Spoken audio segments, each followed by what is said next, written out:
안녕하세요. 2024년 9월 28일자 160번째 마켓 코멘트 앤 트레이딩 팁스를 시작하겠습니다. 오늘도 CL, ES, NQ, 비트코인 순으로 진행하겠습니다.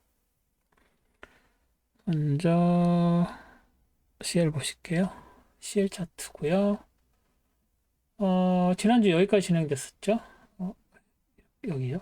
여기까지 진행됐었고 월요일에 71.46 못 넘고 다시 빠져서 내려왔죠. 그리고 나서 갭 상승해서 여기 이 프라이스 채널 2포인트, 2포인트, 2포인트 이렇게 연결되어 있는 포인트. 지난주 금요일 라인에 걸쳐 있었는데 사실 얘네들이 더 위로 튀어나와 있지만 이 위에서 이렇게 내려오고 이 밑에서 이렇게 연결되는 이 패러렐 각도가 잘 맞았죠. 그래서 화요일에 더 빠져서, 월요일에 이렇게 빠져서 내려왔다. 화요일에 갭상승해서 올라갔는데, 이 위에서, 여기에서 이 다운 트렌드 라인, 이 포인트랑 이 포인트 맺는 다운 트렌드 라인과 72.46, 전 저점이죠. 이 저점이 굉장히 오래됐지만 되게, 중요한 저점이었죠. 전에도 말씀드렸지만, 2022년 12월, 2023년 1월 레벨, 이 두 개의 레벨이 굉장히 중요한 레벨인데 그 중에 1월 저점 레벨입니다. 그래서 1월 이 저점 레벨이 여기서도 작용했고 여기서도 작용했고 그래서 굉장히 중요한 가격 레벨이죠. 8월에 이렇게 빠지고 9월에 빠져서 내려올 때는 약간 무시당한 느낌이 있지만 그럼에도 불구하고 계속 남겨뒀던 이유는 그 상징성이 굉장히 크기 때문입니다. 그래서 그 레벨과 이 다운 트렌드 라인이 더블 저항선이 나오니까 당연히 푹 빠져서 내려올 수밖에 없었고 또 중요하다고 말씀드린 이 전저점 이 포인트에서 여기서 저항받고 저항받았기 때문에 중요하게 놔뒀고 중요하게 말씀을 드렸었던 건데 그게 화요일, 수요일에도 저항선으로 작용했죠. 그리고 여기도 올라갔다가 화요일에도 이렇게 내려왔고 그리고 나서 수요일에 쭉 빠져서 내려와가지고 69.28까지 해서 그 세틀먼트도 69.69 정도까지 70까지 못 닿았죠. 그리고 나서 목요일엔 더 빠져서 내려와가지고 66.80 가까이 가서 저점이 66.95까지 다시 말해서 67 정도에서 저점 형성이 됐고 다시 올라와서 67.71 이 포인트는 전저점이죠.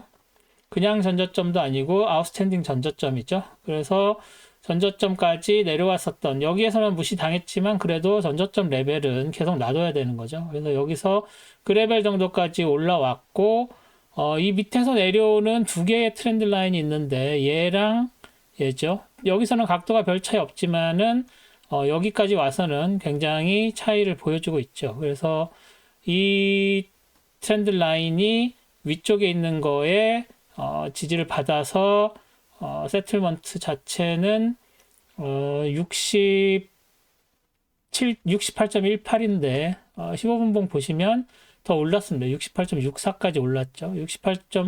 68.64면은 거의 이 핑크색 라인 가까이까지 갔다고 봐야 되겠죠. 그래서 여기에서도 저항을 받은 걸로 봐야 될 것 같습니다. 그래서 이 밑에서 지지받고 올라가서 여기까지 가서 핑크색 라인 조금 못 미쳐서 넘어서 못 미쳤죠. 못 미쳐서 장이 마감이 된 뭐 그런 상황이라고 보시면 되겠죠.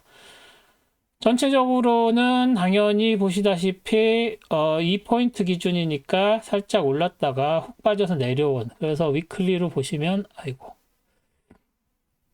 시간이 걸립니다. 위클리로 보시면 이렇게 쭉 빠져서 내려와서 이렇게 걸친 걸로 보이죠. 네, 그런 상황이고 그래도 데일리로 보면 이런 정도로 됐다. 지금 지난주에도 말씀을 드렸지만 65.27이 있고 이 위에 지금 71.46에서 이렇게 세 번 저항을 받은 상황이니까 이 포인트 71.46과 65.27 이 사이에서 장이 형성된다고 보는 게 맞고요.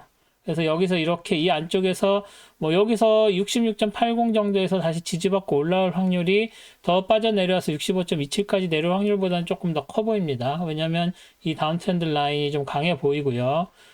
그렇지만 또 패러렐 채널 이렇게 보면 이 패러렐 채널 상에서 더 빠져서 내려올 가능성도 있다고 봐야 되겠죠. 하지만 그렇게까지 얘기를 하면 이 밑에는 뭐 50달러대까지 갈 수 있다는 얘기가 되는데 그렇게까지는 갈 수가 없겠죠. 그래서 여기서 일단 한번 저항을 받고 내려오지만 66.80이나 65.27에서 지지받고 다시 올라갈 가능성이 더 커졌다고 보는 게 타당할 것 같고요.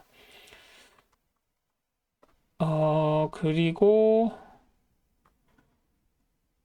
여기 이 패러렐 채널도 이제는 이제 뭐 거의 수명을 다 했다고 봐야 되겠죠. 여기까지 이 안쪽으로 다시 들어왔지만 더 밑에까지 내려가기는 너무 가파르기 때문에 얘도 이제는 하이드를 해주고요.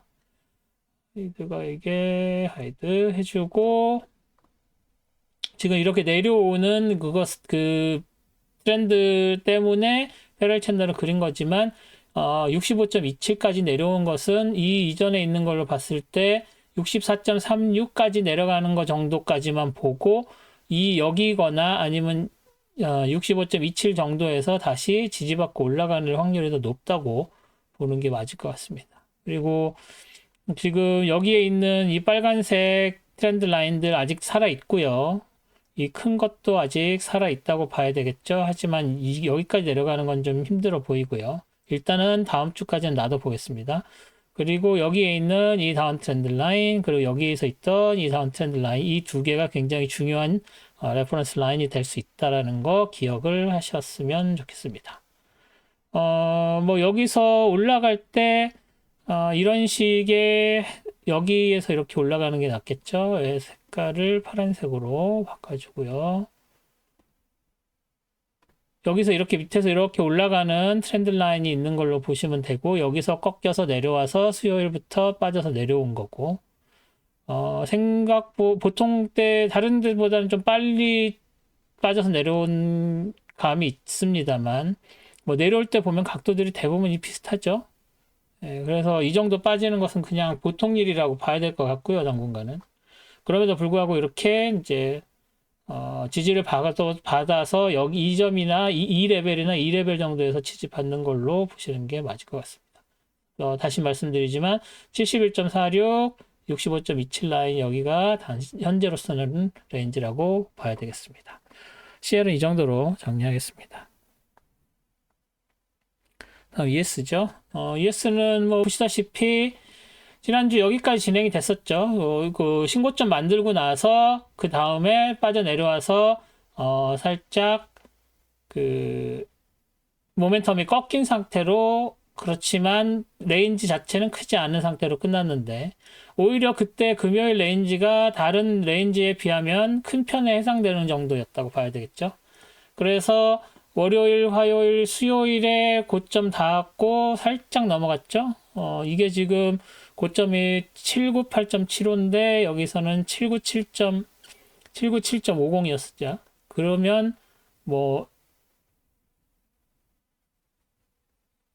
50, 50 해서 4틱, 5틱 정도 갱신을 하고 그 다음날 다시 치고 올라가서 신고점 갱신을 했습니다만 다시 빠져서 내려왔다. 그래서 여기서는 이 신고점 갱신한 이 지난주 신고점 갱신했던 579.50을 레벨로 보는 게 맞겠습니다. 그래서 여기 뭐 새로 이렇게 다시 갱신할 필요는 없고 최고점은 여기지만 기준점은 여기로 봐야 될 것 같습니다. 그래서 뭐 이렇게 또로로로 올라가는 게 계단처럼 올라가는 게 귀여울 정도인데 그럼에도 불구하고 일단 넘어갔고 걸쳐 있으니까 여기서 이 저항을 받고 있다고 봐야 되겠죠. 그래서 이 저항을 뚫고 올라갈 수 있을지 내려올지는 좀 두고 봐야 될 것 같고 다음 주에 그 매크로 뭐 지금 딱 생각나는 거는 논팜이 있겠죠? 10월 4일쯤에 논팜이 있을 것 같은데 그래서 논팜 있고 뭐 이러면 관련된 걸로 또 매크로 영향을 받을 수도 있겠습니다. 그래서 그런 부분들 고려하면 다음 주에는 어떻게 다시 치고 올라갈 수도 있겠습니다만 일단 현재로서는 여기서 계속 저항을 받고 있어서 한 60% 확률로 다시 이 안쪽으로 들어올 확률이 좀 더 있다고, 그 확률이 더 높다고 봐야 되겠죠. 그래서 다음 주 뭐 이렇게 움직이지 않은 상황이라서 뭐 말씀드릴 게 딱히 없습니다. 예, 그리고 여기 뭐 굳이 이게 아니네요. 굳이 트렌드 라인을 하나 더 그려본다면 뭐 여기에서 이렇게 이 정도 올라가는 트렌드 라인 그릴 수 있겠죠. 그래서 그게 이제 꺾인 게 지난주 수요일인데도 더 올라갔으니까 여기보다는 뭐 이 정도로 봐야 되나요? 이것도 애매하죠. 더 이렇게 넣는 건 의미가 없을 것 같고 뭐 현재로서는 그 트렌드 라인으로서 여기 이 움직임을 어떻게 해석을 하는 거는 뭐 의미가 없어 보입니다. 그래서 이 레벨 579.750 레벨을 어떤 식으로 뚫을 수 있을 것인지, 뚫을 것인지 아니면 내려올 것인지. 물론 여기서 올라가는 이 트렌드 라인도 하나 있어서 저항선으로는 작용을 하겠죠. 그래도 지지선으로. 근데 지지선으로 작용해도 뭐 크게 셀 것 같지 않고 그래서 다시 5690.50 여기까지 이렇게 다시 내려올 확률이 좀 더 있어 보입니다. 그리고 다시 올라간다고 치면 여기 있는 이 트렌드 라인이 살아있죠. 그래서 이 트렌드 라인을 따라서 올라가거나 조금 어저스트 한다고 하면 얘를 뭐 이런 식으로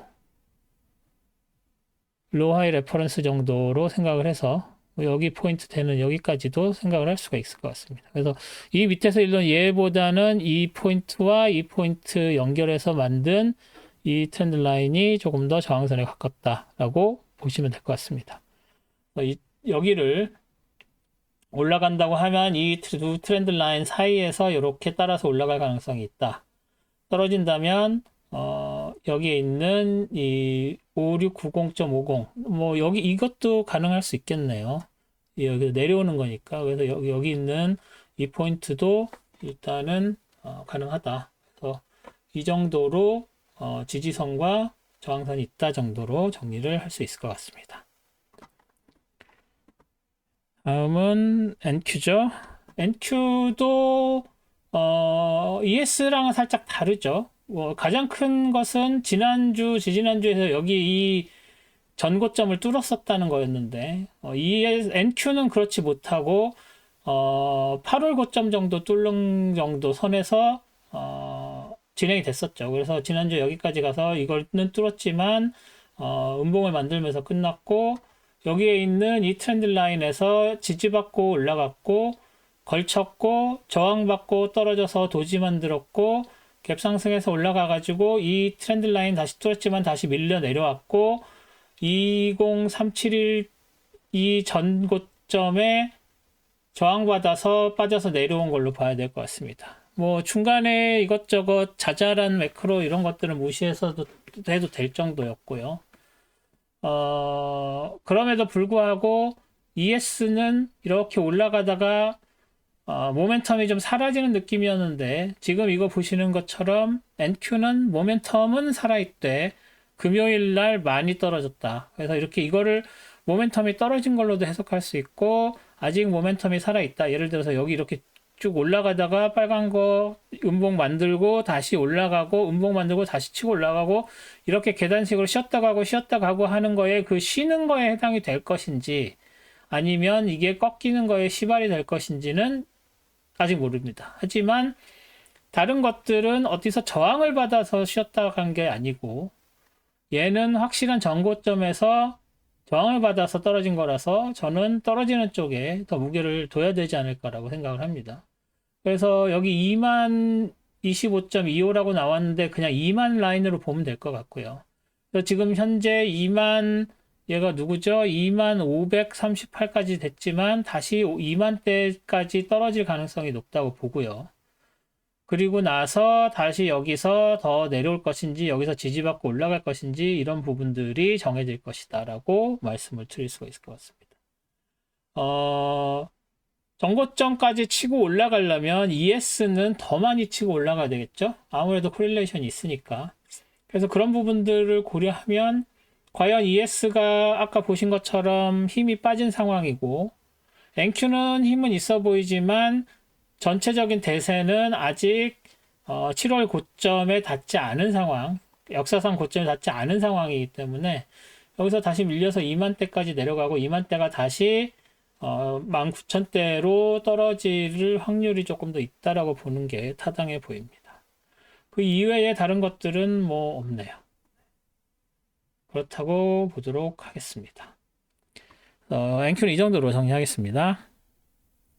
이제 마지막으로 비트코인. 네, 드디어 비트코인이 지난주에 보여드렸었던 이 다운 트렌드 라인의, 다운 패러렐 채널의 요 밑에 있는 서브 패러렐 채널, 이걸로 만들어진 거죠.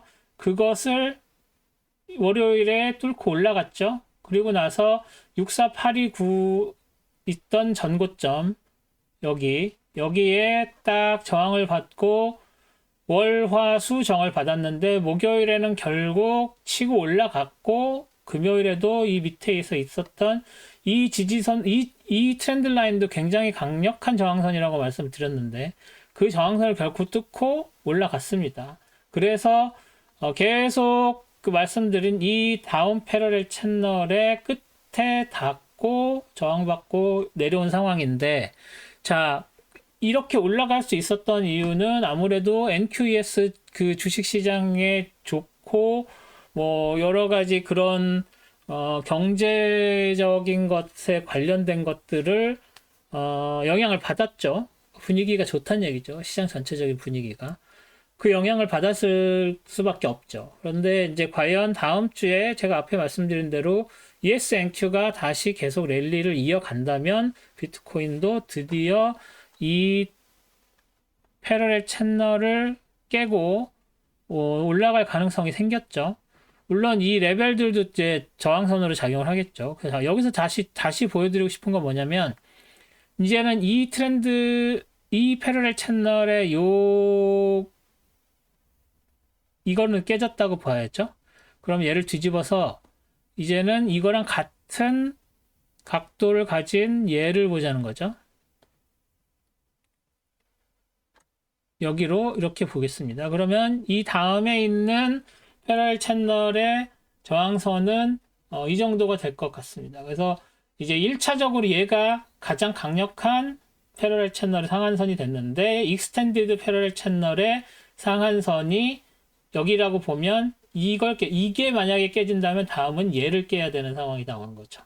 그리고 얘가 깨어진다면 그 다음에는 68958 깨야 되고 69,000 라인이죠. 그리고 69,000 깨지면 7만 라인 그 다음에 있고, 그래서 단계적으로 첫 번째, 두 번째, 세 번째, 네 번째 관문을 통과해야 그나마 7월 29일에 있었던 고점을 뚫을 수가 있고, 그 다음에 6월 고점, 그 다음에 3월 고점 이렇게 될 것 같습니다. 그래서 지금 당장의 타스크 내지는 뭐 목표, 그것은 이 트렌드 라인, 이 패러렐 채널의 상한선 깨는 거, 그 다음이 얘를 깰 수 있느냐 다음 주에, 이제 그렇게 놓고 보셔야 되고, 지금 현재 모멘텀으로는 그런 식으로 깨는 게 기대가 되지만, 만약에 여기서 저항받고 빠져서 내려온다면 금요일날 보신 것처럼 이 올라가는 트렌드 라인이 지지선으로 작용할 거고, 이제 내려오는 트렌드로 바뀐 다음에 이 지지선이 깨지겠죠. 그리고 나서 강력했던 지난주 내내 3일, 4일 동안 강력했었던 64829, 이게 그 다음에 있는 지지선이 될 것이고, 이 지지선이 깨지면 이제 또 다시 이 안쪽으로 들어와서 이 위에는 익스텐드가 아닌 원래 있었던 이 패러렐 채널의 안쪽으로 다시 들어오는, 그래서 다시 이 밑으로까지 내려올 건지는 잘 모르겠습니다만 그 다음 지지선들을 또 다시 돌파해야 되는 그런 상황이 연출될 수 있다, 이렇게 말씀을 드릴 수가 있겠습니다. 그래서 그런 부분들, 이 패러렐 채널 중요하게 생각하시고 트레이딩을 하실 필요가 있을 것 같습니다. 비트코인 이 정도로 정리를 하겠습니다. 네, 이번 주 동영상은 여기까지 말씀을 드리고요. 뭐 아시다시피 제가 중국 시장 트레이딩을 하고 있어서 이번 주 중국 시장이 갑자기 여러 가지 발표 나오면서 되게 힘들었었는데, 뭐 내일도 잠깐 말씀드릴 수 있겠습니다만 요새 지수, 그 중국 주식시장 지수 차트 같은 거 보시면, 뭐, 하루에 막 6%, 막 거의 7% 이런 식으로 한 3일 이상 계속 올랐습니다. 그러면 그냥 단순히 더하기만 한다고 해도 3일이면은 6, 3, 18, 거의 20%, 거의 30% 가까이 뭐 지수가 지금 치솟고 있는 상황인데. 제가 그런 식으로 계속 꾸준하게 하다가 한 하루 이틀 만에 팡팡 튀어서 올라가는 이런 차트가 만약에 주식 차트였다면 제가 테슬라 버린 것처럼 저는 그 차트 안 보고 그 종목 버려버립니다. 근데 이거는 지수니까 그럴 수가 없죠. 다시 말해서 중국 시장 같은 경우는 중국 시장의 캐릭터리스틱스가 그렇게 될 수밖에, 그렇다는 거기 때문에 저처럼 퀀트나 통계 가지고 트레이딩하는 사람들한테 굉장히 힘들 수밖에 없습니다. 그래서 그런 부분들 생각하면 뭐 언제 중국 시장 관련돼서 뭐 동영상을 하나 만들까도 지금 생각을 하고 있는데 여러 가지 제 의견이 있어서 시중에 나오는 여러 가지 의견들도 있지만 거기에 뭐 제 의견이 또 들어갈 수 있겠죠. 그래서 그런 부분 만들까 말까 지금 고민을 하고 있는데 왜냐면 제가 지금 속해 있는 데가 중국 회사이기 때문에 그 회사에 영향을 주면 안 되기 때문에 또 자제를 해야 될 것 같기도 하고 그래서 그쪽 관련 궁금하신 게 있으시면 뭐 메시지를 보내시든지 하면은 제가 가지고 있는 생각들을 좀 공유를 하도록 하겠습니다. 그리고 지난주에 뭐 특별한 게 없었죠. CL 같은 경우에도 지오폴리티컬 이슈가 굉장히 시리어스하게 가고 있는 상황인 건 맞는데 유가에는 거의 영향을 못 미치고 있습니다. 그건 지난번에도 말씀드린 것처럼 두 나라가 산유국, 주요 산유국이 아니고 또 석유 수송로에 걸쳐 있지 않은 곳입니다. 그래서 CL, 그러니까 저기 원유 시장 관련해서 그 지역의 지오폴리티컬 이슈를 보시는 포인트는 이란이 어떻게 나오냐죠. 그런데 지금 이란이 헤즈볼라가 이란에 이스라엘을 공격해달라고 요청을 했다, 뭐 그런 뉴스들이 나오는데 지금 이란 대통령, 새로 선출된 이란 대통령이 굉장히 그 친서방, 친미적인 철학을 가지고 계신 분이라서 그렇기 때문에 지금 또 유엔 가서 연설을 하고 있는데 이스라엘 때릴 순 없죠. 그리고 오늘 뭐 네타냐후가 유엔에서 나오는 유엔에다가 발표한 얘기 뭐 이런 거 보면 이스라엘은 휴전이나 이런 부분들을 선택지에 놓고 있는 것 같지가 않습니다. 그래서 그런 부분들을 보면 얼마 전까지 가자를 쑥대밭으로 만든 것처럼 헤즈볼라 그 지역도 쑥대밭으로 만들 가능성이 높다고 봐야 되겠죠. 그리고 국제사회가 할 수 있는 것은 뭐 비난하는 정도 그리고 그 인도적 도움 정도 주는 정도로밖에 인볼브가 안 되고 이스라엘이 어느 정도 헤즈볼라라는 단체의 구성이 와해됐다 정도까지 뭐 완전히 뿌리 뽑는 것까지 목표를 한다고 했는데 그건 거의 불가능하고 그래서 어느 정도 자신들이 설정하는 레벨의 목표가 있을 때 그거가 될 때까지는 계속 진행이 될 것 같습니다. 그렇지만 그렇다고 해서 이란이 움직일 가능성은 좀 많이 적어 보이고 그렇기 때문에 지오폴리티컬 이슈는 이 그 유가 원유 시장에 크게 영향을 미치지 못할 것 같다는 게 제 견해입니다. 그런 부분들 고려하셔서 그 원유 시장이 급격하게 오르는 것에 대해서 너무 베팅을 하지 않으시는 게 그렇다고 해서 지금 더 떨어지기도 어려운 그 시장 구조가 돼 있어서 당분간은 60대 중반에서 70대 초반 이 사이를 오르락 내리락 하는 정도 그나마도 조금 더 밑으로 처질 가능성도 있다 정도로 보시는 게 타당할 것 같습니다. 연말까지 그렇다고 봐야 되겠습니다. 그러면 저는 내일 스톡 차트 아날리시스로 다시 찾아뵙겠습니다. 동영상 시청해 주셔서 감사드립니다. 고맙습니다.